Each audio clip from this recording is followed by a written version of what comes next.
नमस्कार, आपका स्वागत है। आप देख रहे हैं समाचार फर्स्ट और मैं हूं आपके साथ पंकज पंडित। हिमाचल प्रदेश में अभी पंचायती राज के चुनाव आने के लिए 1 साल से अधिक का समय है, लेकिन उससे पहले ही प्रदेश में नई पंचायतों के गठन की प्रक्रिया शुरू हो चुकी है। हिमाचल प्रदेश में काफी अरसे से कई पंचायतों के प्रस्ताव आए हैं, जिनमें नई पंचायतों के गठन की मांग स्थानीय ग्रामीणों ने की है। पंचायतों के गठन को लेकर के लोगों के अलग अलग तर्क है, क्योंकि कुछ पंचायतें बहुत बड़ी हैं तो कुछ में भौगोलिक स्थिति से लोगों की मांग है कि उन क्षेत्रों में पंचायतें बननी चाहिए। इसी को देखते हुए अब प्रदेश सरकार ने नई पंचायतों के गठन की प्रक्रिया के बारे में जो है वो सोचना शुरू कर दिया है। और यदि प्रदेश सरकार को नई पंचायतें बनानी है तो उन्हें ये पंचायतें लगभग मार्च या अप्रैल से पहले बनानी होगी, क्योंकि अगले वर्ष 2025 में दिसंबर माह में जो है वो पंचायत चुनाव होने हैं। ऐसे में यदि अप्रैल तक इन नई पंचायतों का गठन होता है तो इसके बाद ही रोस्टर तय होगा। उसी रोस्टर के आधार पर पंचायती राज के चुनाव भी होंगे।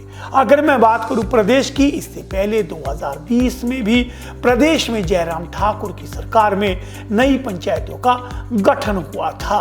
वर्ष 2020 में प्रदेश में लगभग 412 के करीब नई पंचायतें बनी थी और उसके बाद प्रदेश में 3 नए नगर निगम का गठन भी हुआ था, जिनमें मंडी, सोलन और पालमपुर शामिल है।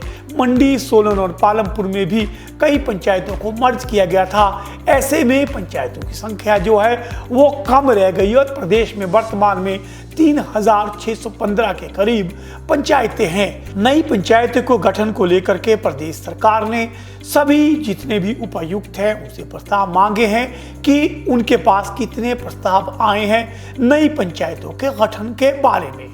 त्रिस्तरीय पंचायती राज प्रणाली के चुनाव दिसंबर 2025 में प्रस्तावित है। इसकी तैयारियां अभी से शुरू हो चुकी हैं। पिछली बार भी पंचायत चुनाव से पहले 412 के करीब पंचायतें बनाई गई थी।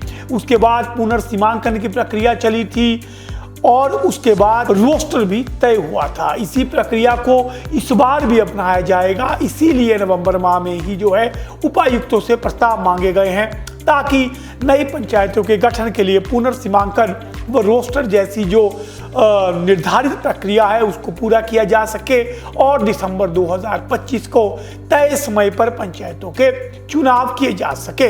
हमारे जो सूत्र है उनके अनुसार पंचायती राज विभाग के अधिकारियों का तर्क है कि नई पंचायतें बनाने का कार्य अप्रैल तक पूरा हो जाना चाहिए। पुनर्सीमांकन के भी समय पर ही करना होगा। नई पंचायतें और इनके गठन और इनकी नई सीमाएं तय होने के बाद निश्चित तौर पे प्रदेश में पंचायतों का रोस्टर भी नए स्वरूप में ही आएगा और नया रोस्टर तय करने में समय लगता है। इसी को लेकर अब प्रदेश सरकार गंभीर हो गई है और उन्होंने उपायुक्तों को इस संबंध में पत्र लिखकर उनसे प्रस्ताव मांग लिए हैं। हालांकि इस संबंध में पंचायती राज मंत्री अनिरुद्ध सिंह का कहना है कि यदि पंचायतें बनाना जरूरी हुई तो विभाग इस प्रक्रिया को आगे बढ़ाएगा और इसका गठन किया जाएगा। इसके लिए तय नियमों को देखकर ही कोई बड़ा फैसला लिया जाएगा।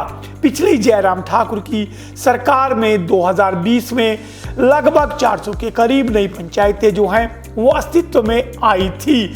2010 और 2015 के चुनाव से पहले नई पंचायतों का गठन नहीं किया गया था और जब भी कोई नई पंचायतों का गठन होता है तो प्रयास रहता है पंचायती राज जिस वर्ष होने हो लगभग उस वर्ष ही इनका गठन किया जाता है। अब देखना है कि प्रदेश में कितने प्रस्ताव आते हैं और उन प्रस्तावों पर जिलाधीश किस तरह से पंचायती राज विभाग को सूचना भेजते हैं और प्रदेश में अब कितनी नई पंचायतों का गठन होगा। वहीं साथ साथ प्रदेश में हमीरपुर ने भी नगर निगम बनाने की प्रक्रिया शुरू कर दी है। वहां से भी लगातार मांग उठ रही है कि उसे नगर निगम बनाया जाए।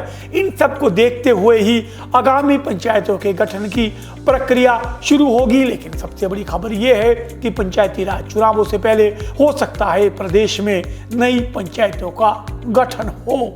तो इस खबर के साथ ही आपका हमारे साथ जुड़ने के लिए शुक्रिया, क्योंकि आप देख रहे हैं समाचार फर्स्ट टू द पॉइंट।